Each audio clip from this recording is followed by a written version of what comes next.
கர்த்தருக்கு பிரியமான சகோதர சகோதரிகளே, இந்த நாள் வாக்குத்தத்த வசனங்கள் சபனியா 4:5 பார்க்கலாம். புறம்பானவர்களுக்கு முன்பாக நாணமாய் நடந்து கொள்ளுங்கள், புரோஜனமாக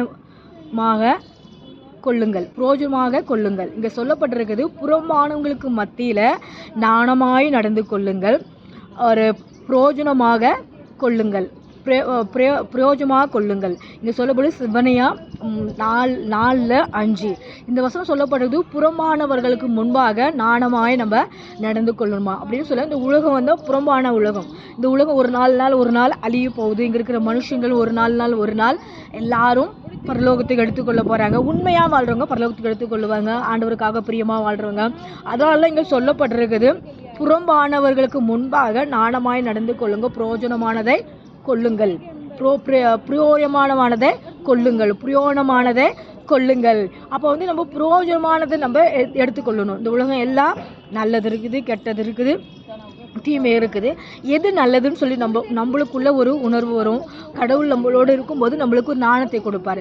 அதே போல் உங்களுக்கு கர்த்தர் சொல்கிறாரு, நீங்கள் என்ன பண்ணுவாங்கன்னா புறம்பானதை விட்டு விலகுங்கள். புறம்பானு சொன்னால் ஆண்டவருக்கு பிடிக்காத காரியங்கள், உலகத்தில் எது நல்லது எது கெட்டதுன்னு சொல்லி நம்மளுக்கு பகுத்தறிய கொடுக்குற 5 நாணத்தை கொடுத்துருக்காரு. அது எது நம்மளுக்கு நல்லது எது கெட்டதுன்னு சொல்லி கடவுள் நம்மளுக்கு ஒரு நல்ல ஒரு தாழ்ந்து கொடுத்துருக்காரு. அதனால தான் சொல்லப்படுது, ஒவ்வொரு சகோதரரும் ஒவ்வொரு சகோதரிகளும் ஒவ்வொரு வாலிப பிள்ளைகளே வாலிப பசங்களே, நீங்கள் என்ன பண்ணுவோம், இந்த உலகம் எல்லாமே ஒரு நாள் மறைந்து போகும், உலகம் மாய. அதனால தான் இங்கே சொல்லப்பட்டிருக்குது. பிலிப்பியில் பார்க்குறோம், உலகம் தானே சாலுமோன்னு சொல்லி ஒரு ஊழியக்காரங்க இருந்தாங்க. அவர் என்ன பண்ணார், உலகம் மாய, வானத்துக்கு கீழே பூமிக்கு மேலே எல்லாம் மாயன்னு சொல்லிட்டு அவர் என்ன பண்ணாலும் அவர் எழுதி கொண்டு போயிருக்காரு. அதனால தான் இங்கே சொல்லப்படுறது, புறம்பானது நம்ம மறந்துடணும். நம்ம நல்லதை நம்ம நினைத்து நாணமாக இந்த உலகத்தில் நடந்து கொள்ளணும். நானும் நம்மளுக்கு முதலாவது தேவை, அறிவு நம்மளுக்கு முதலாவது தேவை.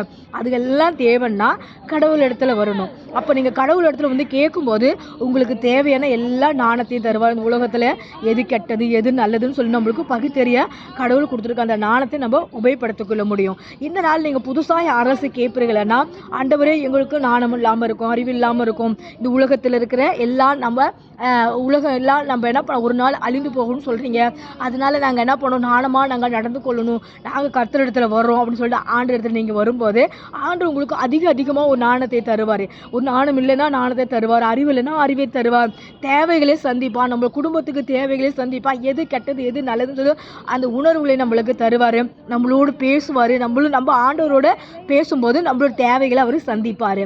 இந்த வசனத்தை நீங்கள் கேட்ட உடனே சப்பனியா 4:5 இந்த வசனத்தை நீங்கள் கேட்ட உடனே நீங்கள் என்ன பண்ணணும், ஆண்டவர் புறம்பானதை விட்டு விலகிட்டு நலமானதை நாணமாய் நடந்து கொள்ளணும், பிரயோஜனமானதை ஏற்றுக்கொள்ளணும். நீங்கள் பிரயோஜனமானதை கொள்ளும் போது ஆண்டவர் உங்களுக்கு உதவி செய்வார். அப்படின்னு சொல்லி பார்த்தா எது நல்லது கெட்டதுன்னு சொல்லி உங்களுக்கு எல்லாத்துக்கும் நம்மளுக்கு தெரியும். ஏன்னா நம்ம உலகத்தில் வாழுறோம், தீமை எது நல்லது எதுன்னு நம்மளுக்கு தெரியும், தண்ணி எது பால் எதுன்னு தெரியும்.